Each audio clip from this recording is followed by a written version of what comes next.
The tabletop takeaway. Game mechanics on display. Three designers share the stage. Pick a genre and we'll play. The tabletop takeaway.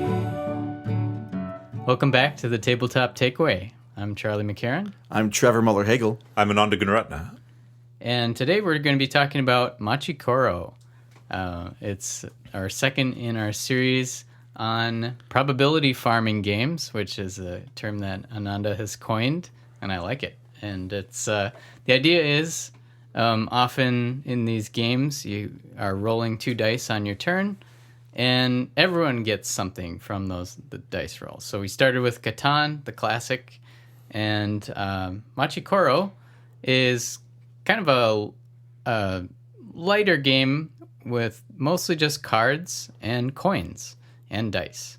And so on your turn, you get to buy something for your tableau. So there's cards that have like a wheat field and, convenience store, bakery. You're building your little town.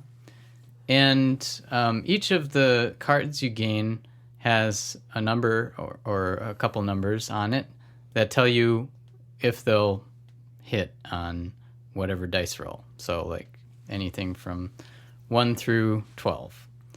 Because you start out just rolling 1 die, 1 through 6, and then eventually, that's kind of like the arc of the game is eventually people will start rolling 2 dice. Theoretically, we'll get to that. Yep, but so you're looking at these things you want to buy and deciding what will be the best odds for adding to your city.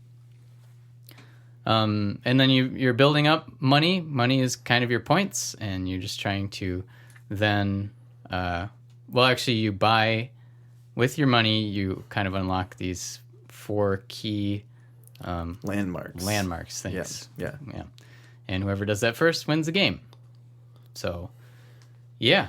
Thoughts on Machi Koro? We're playing the base game. Just the base, the no original. expansions. Yeah.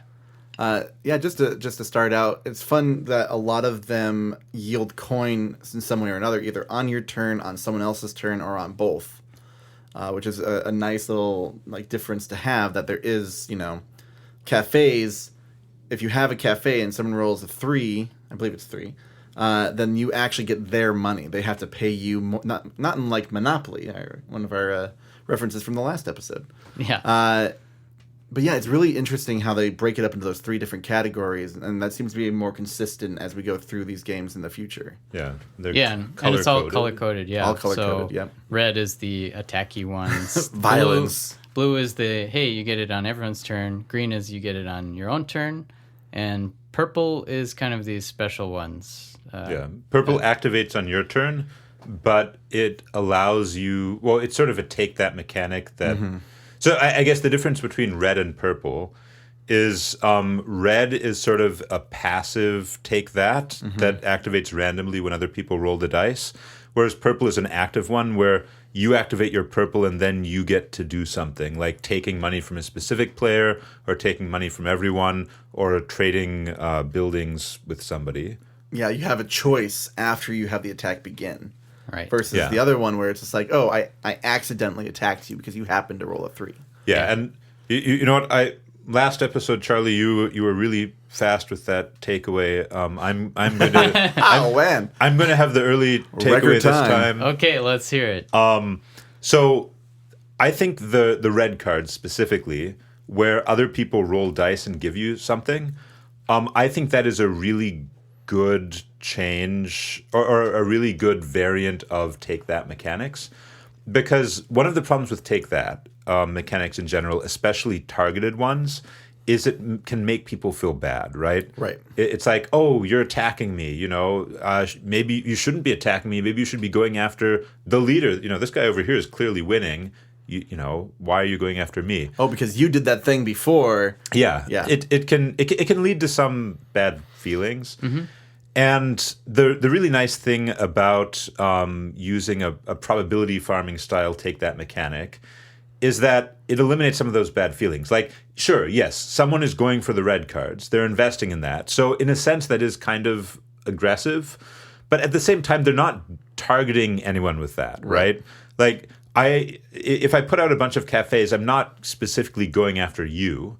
And when you roll those cafes and you give me a bunch of stuff, it feels great for me because, I got to take a bunch of stuff from you. But, like, I wasn't targeting you with that. It's not my fault that happened necessarily. Or, well, I guess it sort of is because I got filthy cafes. But you're the one who rolled the dice. indirectly, not premeditated. You're the one who rolled the dice. Oh, premeditated. No, you're the one who rolled the dice. You're blaming the victim now. I see. So Yeah. that's funny because, well, I do agree in principle. I think that's a good way to do it.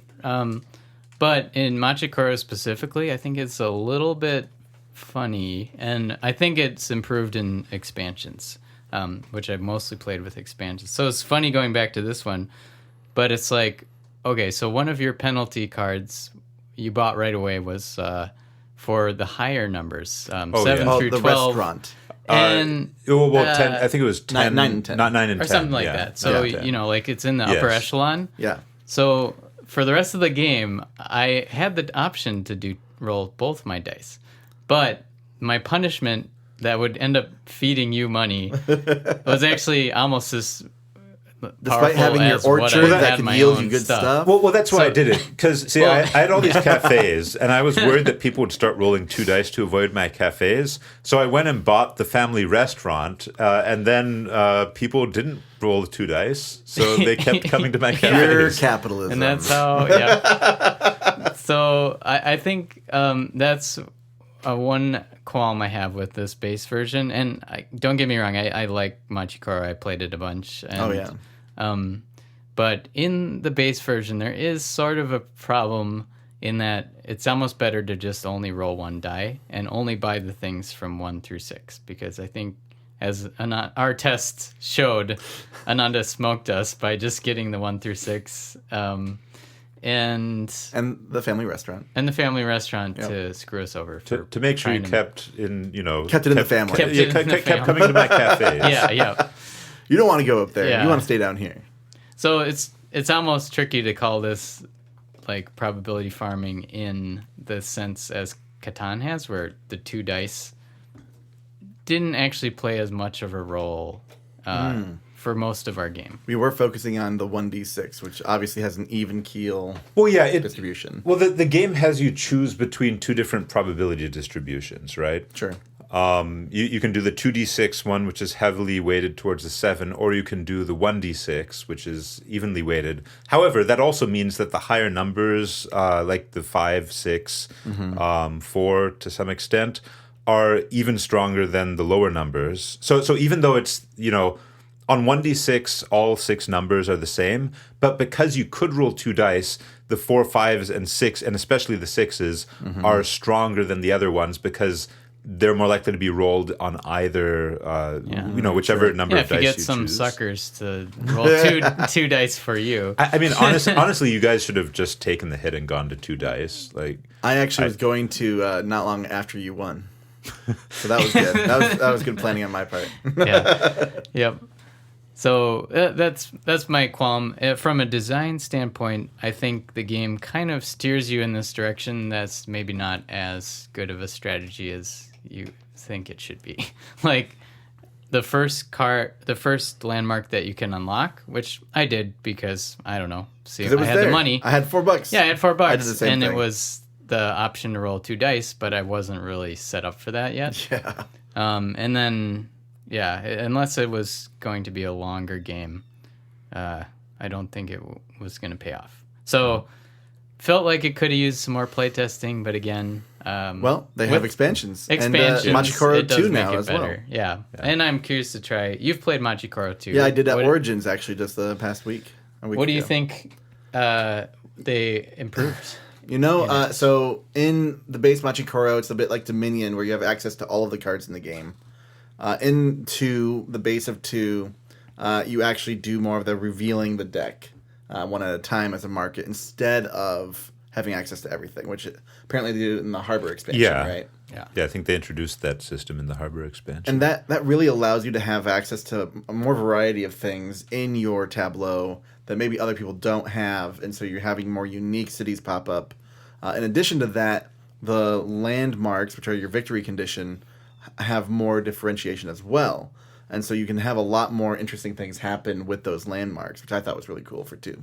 Yeah. But yeah, those are the main 2 differences. I would be curious to try it with the varying landmarks, because at first when we set it up, I was like, oh, this is cool. These landmarks might be my takeaway, because they give you the goals of exactly what you do to win the game. And you can kind of do them in whatever order you want. It feels like it's a sequential order for sure. Yeah, but then it feels a little bit like there's a optimal strategy. I to doing that. I didn't do them in sequential order. I think you did 2, 4, 3, 1. No, 2. Yeah, no, that's right. 2, 4, 3, 1. Which is probably an optimal strategy. Yeah, because it seemed like it's pretty helpful. The highest one is you get to reroll, right? Or something like that. Yes, highest one lets you reroll. The second one, I believe, gives you a bonus to your +1, right? Plus one to your convenience store, which is actually another thing. So the Machi Koro lacks the spatial aspect of Catan, and sort of to make up for that loss of a dimension of play, it does introduce some more engine buildery mechanics where each card has a symbol. So like the cafe has a coffee mug, the convenience store has a loaf of bread, there's mines with, I think, like a gear or something. Yep. Mines and forests. And there are some abilities that will boost things with the appropriate symbol. So like the level or the second landmark gives you a bonus for bread and mugs. And of course, I was going hard into convenience stores and cafes, so that's why I went for that one first. Which basically gives you +1 bonus to all your bread and mug. And when you have a lot of bread and mugs happening, yeah, that's really helpful. So it's delicious. Yeah, yeah, and there's other things, like I think there's like a dairy farm or something that. It's a cheese factory. Cheese factory, yes. Yeah. Which I forget exactly how it interacts with. And then there's the mines, which which is for the furniture store. The furniture store mines interacts in with the mines. Forest. Yeah. Right. So there's a couple different groupings of symbols that you can go after in an engine buildery style. And honestly, I'm gonna go with my takeaway now, because that was my takeaway pretty much in a nutshell. I really like having when it is more 2-dimensional or 1-dimensional even, having these little extra pieces that you get to care about, and then seeing how they can interact together. I think it's a really solid way to increase engagement with and now I can do this. Oh, that's really interesting. Yeah. Yeah, I really like that. I think that, yeah, I agree. I think that's really important, because if you imagine an engine builder game where it's just a number line and you reinforce certain parts of the number line or invest in certain parts of the number line, that could be pretty boring. So having the cards synergize in a way besides just their numbers, I think that's essential. Yeah, for sure. That's cool. Yeah, my takeaway, I think, is I'm always impressed by games that can be efficient and elegant in how they, just their system. And I was realizing that the Machi Koro is basically just how do you get money in different ways. And the only resources, aside from on the cards themselves, is money. Yep. And so I thought it was pretty clever how they were able to use just this thing of gaining money and interesting interactions from the cards themselves, but I don't know. Does that make sense? Having a single stream, a single resource that everything else is based around. Yeah, it's basically kind of like you're getting points for everything, but in just a little bit different ways, but it always feels okay. different in a way. You know what it... Now that you say that, you know what it makes me think of? Cookie clicker games. Right? Yeah, 100%. 100% cookie clicker. Like app games? Or the one where you click it a lot. Now you can afford a manager. Now it'll click it for you. Right. Now you don't have to click it anymore. Oh, yeah. Right. Okay. Right. I mean, because you're buying cards that are giving you more of the resource, which you use to buy more cards that give you more of the resource. Yeah. It's sort of like It is kind of like a board game version of a cookie clicker game. Which is why you have to cap it at a point. Otherwise, the amount of revenue coming in will just be so obscene they won't have coins for it in the game anymore. Yeah. Yep. Yeah, I mean, obviously, it's it's multiplayer. It's more involved than your typical cookie clicker game. But I think it is. I think it is tapping into the same appeal of that. Yeah, because let's think about it. What are your choices? Your choice is I have money on my turn. What do I buy? You also how many dice do you roll? How many dice? Yeah. And later, do you re-roll? But at the start of the game, it is just what you buy. Yeah. It's a little actually. Well, there's a lot of games like that, but like when we were boiling down, what is Dominion? What are your choices? You buy a thing, and then you basically run through your deck as a program, kind of. Mm-hmm. Yeah, I mean, I think it's. I think because you get resources randomly, it's for me that draws the parallel more. Like in Dominion, you get cards and then you play the cards. In this, you roll the dice, and everyone gets something based on their engine. Mm-hmm. I don't think it's a bad. I'm not saying that's a bad thing. Yeah. I'm saying that's sort of that's the parallel I draw. Yeah. Yeah, and I'm not saying they're this is just like Dominion, but they have this essence of getting to a really satisfying human desire of I bought this thing and now it's going to pay off in the future somehow. Passive income. Yeah. So great. Yeah. There are definitely some interesting parallels with deck building, I think. I think Catan feels different than that to me. Mm-hmm. Because of the multidimensionality, I guess, in part. Because you've got the space of the board and you've got different resources you care about. But when you reduce it to just the coins. Mm-hmm. Yeah. What's your takeaway from? Or no, you said it so long ago. I forgot. 3 minutes in. Yeah, my takeaway was that I think the red cards are a really good way to implement take that mechanics. Yeah, because it doesn't. As someone that loathes take that. I think it's a really solid way to go about it. Yeah. Mm-hmm.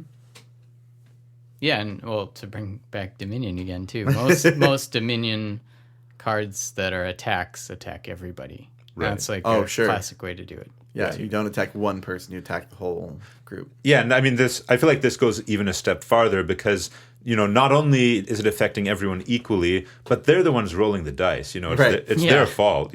Dominion, you're the one playing the attack card, so you're doing the thing. But in this, you have the building. Yeah. They're the one taking the quote action, which results in them having to give you stuff. You're hurting yourself. I'm just the vehicle by which you're hurting yourself. You decided to come into my cafe. Yeah. You ate this terrible burger. And, it's a burger cafe. I don't know. I mean, it's similar to Monopoly in that sense, right? Well, yeah, Trevor already mentioned this, sort of the parallel between the red cards and properties in Monopoly. Yeah. Mm-hmm. Yeah, because you have no control over them rolling their dice, and they technically don't either, but they're rolling it, so... Yeah. Well, I'm sure we'll come back to Monopoly in our fourth episode of the series. Oh, yeah. It'll be exclusively about Monopoly. Yeah. No, it won't. No. As the best game for probability farming. My goodness. Sorry. Yep. I mean, maybe someday we do a classic game series. Oh, that could be fun. The original... Sorry and Candyland. I don't like this idea. We'll see where it goes. Snakes and Ladders. Yeah. I'm trying to think of all the games with all the choices in them. Yeah. Yep. All right. Well, I think we can wrap up Machi Koro. And tune in next time for Space Base. Hey, thanks for listening to The Tabletop Takeaway. This podcast is made possible by listeners like you. So please tell your friends and visit our website at thetabletoptakeaway.com, where you can suggest games and mechanics for us to cover next on the show.